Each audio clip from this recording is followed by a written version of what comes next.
Yeah, I think we're gonna start now.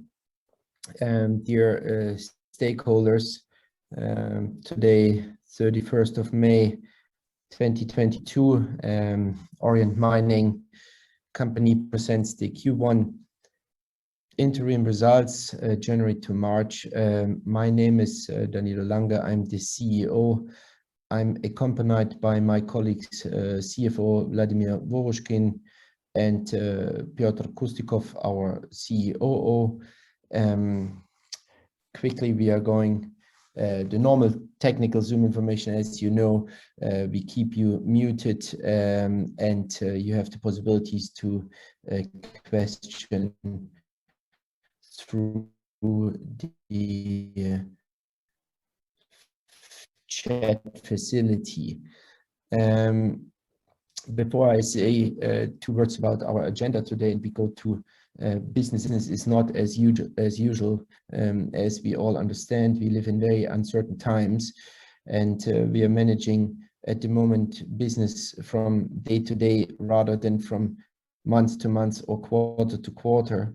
So I apologize already if there is not a lot of information about our day-to-day business in this presentation today, but we try to keep it as much as focused to business and to information concerning our business rather than any other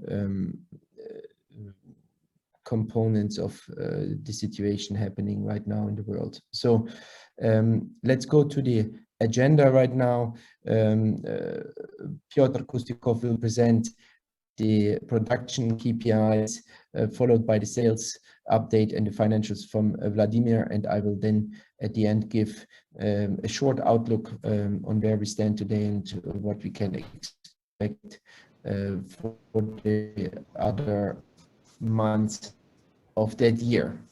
So Piotr, please go on and present our rather good numbers of first quarter. Thank you, Danila. Good afternoon, ladies and gentlemen. Let me present Tardan's Q1 gold production results of year 2022. Within the Q1, 96,000 tons of ore were processed through the CIL plant. As you can see, the amount is the same as we processed in Q1 of 2021. The ability to keep the achieved capacity over the long period confirms properly maintained by our team high technical availability of the plant equipment, which allowed us to get the throughput as high as 51 tons per hour, which we consider as a good result. The gold grade in the processed ore was estimated at 2.44 grams per ton, compared to 204 grams per ton in the previous year. As you also can see on the slide, the recovery rate in the Q1 amounted to 91.2%. This means that the actual recovery was high again, and despite different types of ore we faced at the deep levels of Pravobережный, we managed to achieve and even exceed the plant's designed recovery.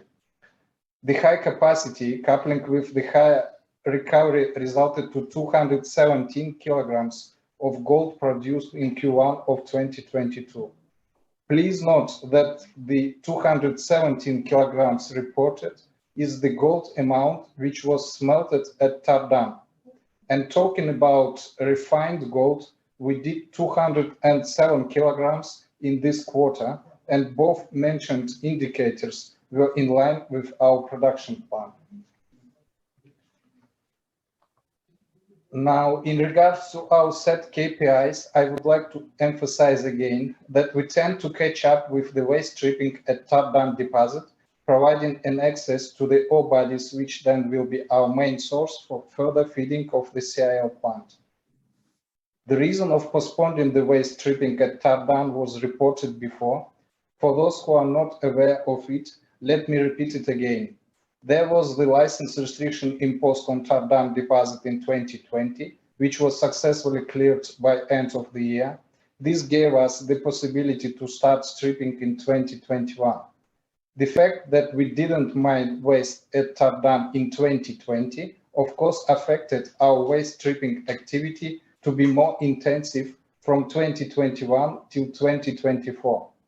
So the stripping volume in the 3 months of 2022 amounted to 528,000 cubic meters.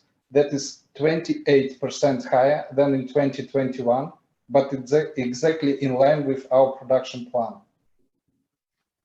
As you can see on the slide, the ore mined in Q1 of 2022 amounted to 51,000 tons at the average grade of 2.63 grams per ton.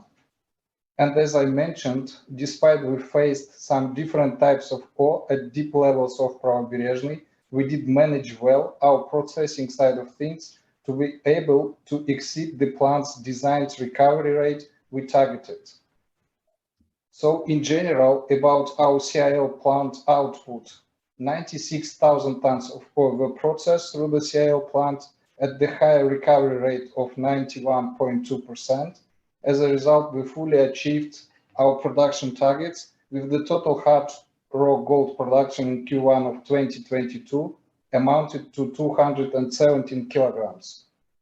Due to seasonality of our alluvial gold mining, there was no gold production in the Q1 of 2022 at Staroverinskaya. Whilst 47,000 cubic meters of topsoil were moved aiming to prepare an access to the gold sands for the following months of 2022. Concluding the production results, I'm glad to say that during Q1 of 2022, we managed to produce 217 kilograms or almost 7,000 ounces of gold, which achieved or even slightly exceed our production plan. The average cash cost per ounce decreased by 2% from $705 per ounce in Q1 of 2021 to $688 per ounce in Q1 of 2022. This was mainly driven by slightly higher grades in the processed ore and deferring in financial reporting of waste stripping cost at Pravobережный and ore body 26. That's about it for KPIs and yeah. Yeah, thank you, Piotr. Vladimir, for you to go on. Okay. Thank you, Daniela. Dear stakeholders, I'm glad to say a few words about first quarter financial results. I will start with sales. The slide illustrates both the effects of the sales volume and selling price on Tardan's sale. Tardan's sale volume for the first quarter of 2022 was 288 kilograms, which is 108 kilograms or 60% higher than last year. The sales volume exceeded the refined production by 80 kilograms. As far as the average selling price is concerned, it increased by 2% from $1,830 in the first quarter of 2021 up to 1,861 ounces in the first quarter of 2022. As a result of the current geopolitical situation in the first quarter of 2022, Tardan diversified its gold sales channels by signing 3 new gold sales contracts with refineries and applying for an export license to be able to sell gold abroad. A week ago, we have received the gold export license. As far as the income statement is concerned, once again, I would like to stress the fact that our first quarter sales reached 17.2 million in the first quarter, which is 63% rise versus comparative period in last year. As noted in the previous slide, 60% of that rise was driven by the increase in the sales volume, the rest by the average gold price increase. In the first quarter of 2022, the group's cost of sales increased to $8.5 million, up 28% from the first quarter of the last year. Please note that the major driver behind this rise was a non-cash change in stocks of finished goods, which was $1.96 million. The change in finished goods in the first quarter of 2022 resulted from the decrease in the refined but unsold gold by 80 kilograms, or 66%.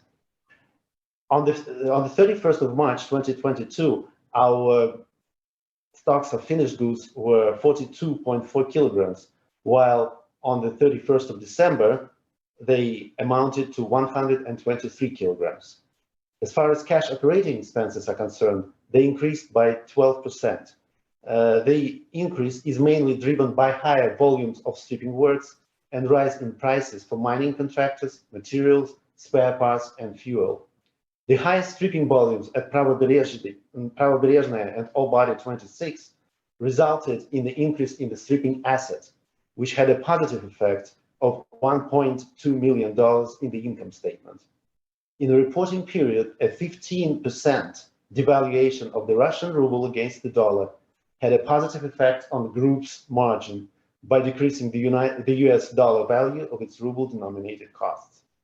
As far as EBITDA is concerned, it has doubled and amounted to almost $10 million, up from $5 million for the previous period. The major drivers behind EBITDA growth will be later addressed. Before moving to the net profit, I would like to say that the company's financial expenses, represented by interest on loans and lease liabilities, amounted to $800,000 in the first quarter, which is a 13% decrease compared to the previous period. Interest expenses reduced primarily due to two factors: due to the repayments of bank loans and the reduction in the average interest rate on the bank loans from 4.9% to 4% in the first quarter.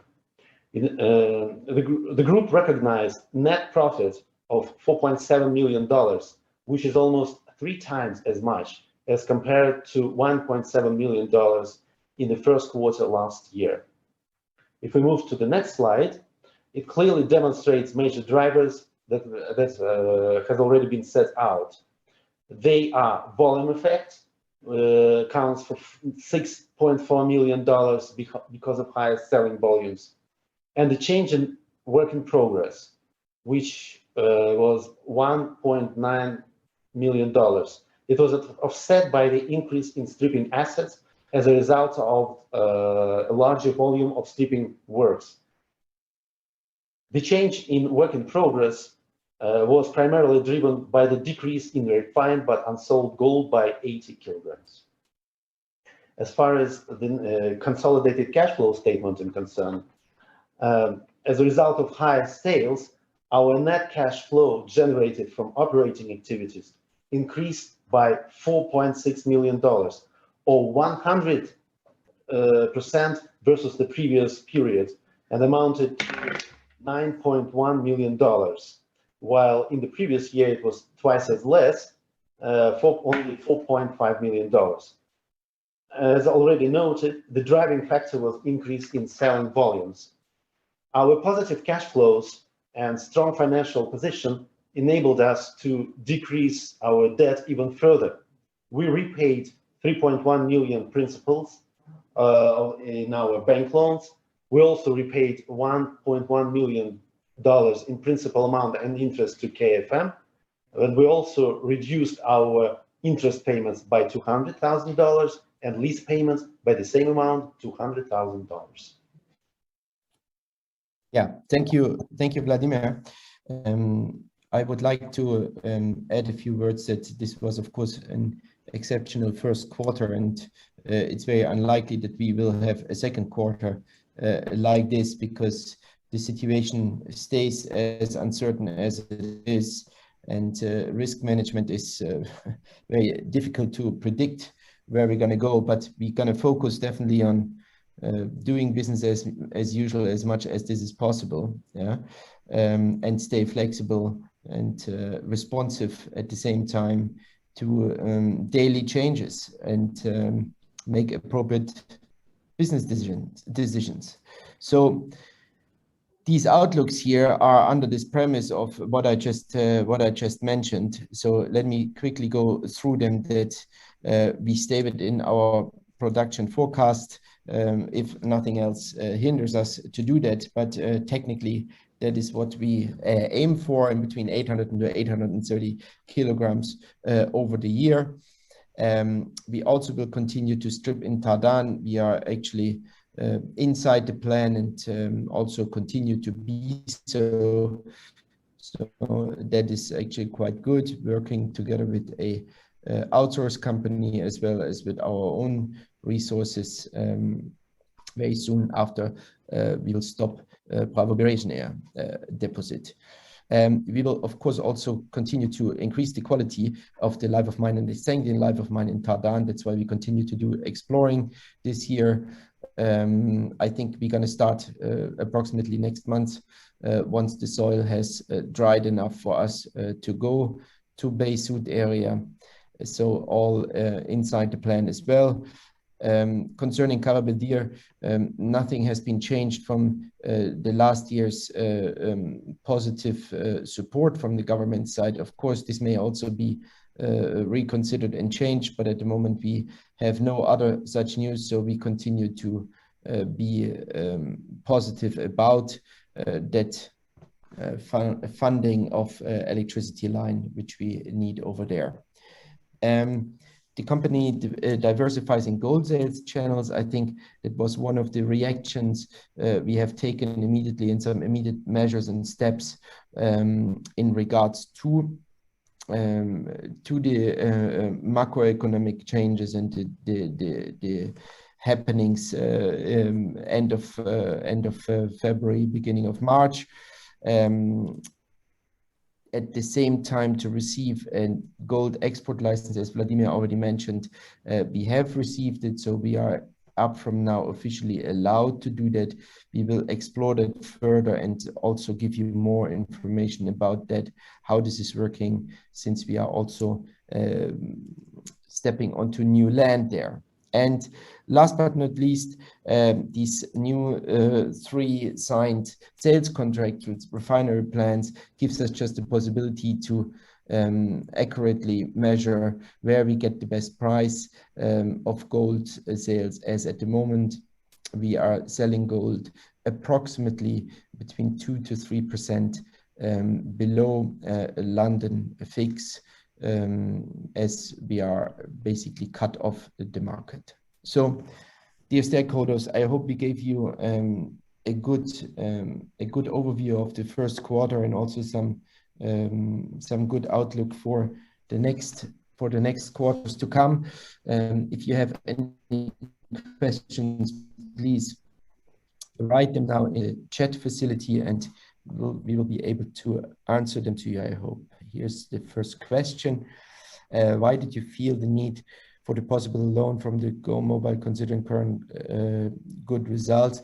Actually, this is more of a technical issue. We need to make sure that we stay in Sweden afloat, since we had a bank closure. We were with Swedish AB at the Sparbanks, at the Sparbank Austria, which was closed because of sanctions by the Austrian government. So we are in the process of having a new bank account being opened for Swedish AB, and meanwhile we just wanted to give the comfort and the possibility to show to everyone that we have also a possibility to pay all the necessary cost for Swedish AB. Yeah.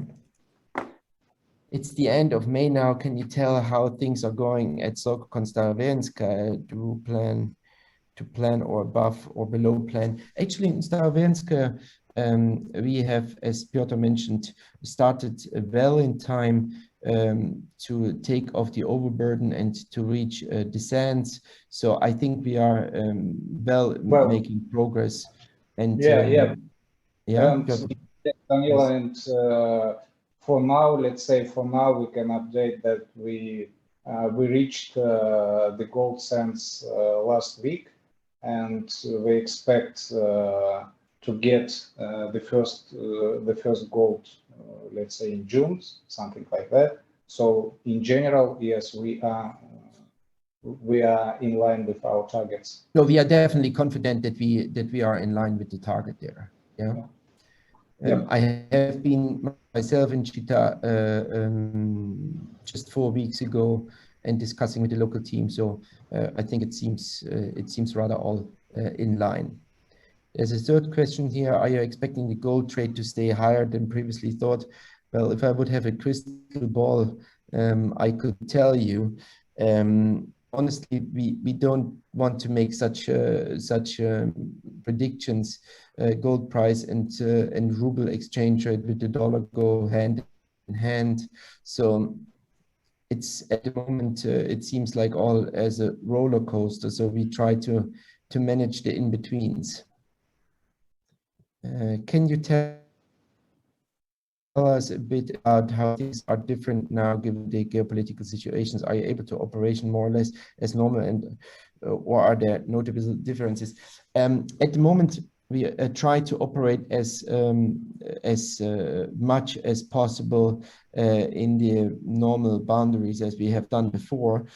So there is, of course, changes in the supply chain for our technical equipment.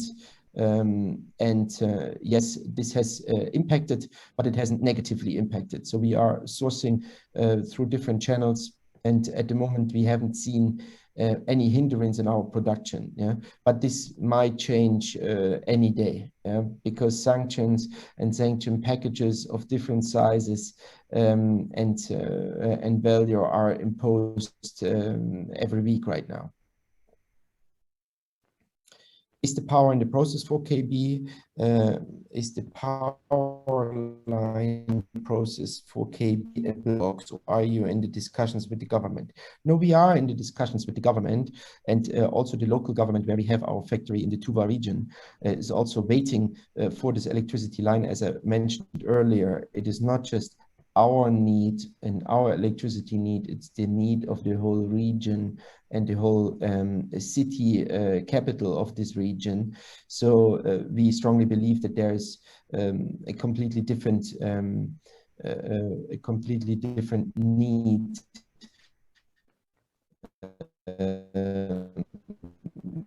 and therefore also that we can really influence their decisions, but we hope that everything is fine.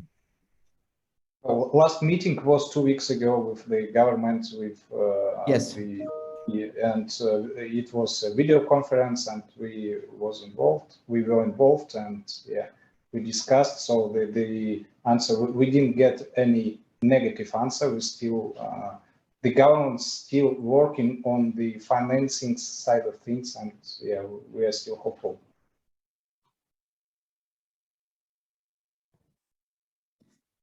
Yeah, I see no more questions coming in the chat. Dear ladies and gentlemen, thank you very much for participating today. I know it is a very difficult time for everybody, but thank you also for your stakeholder support in these dire times, and we try to fulfill our responsibilities over here and manage as best as possible, and also reply towards the appropriately towards our employees and partners correctly, and take those responsibilities very seriously. Yeah, thank you very much, and we're looking forward to present you Q2 report very soon. All the best. Thank you. Thank you.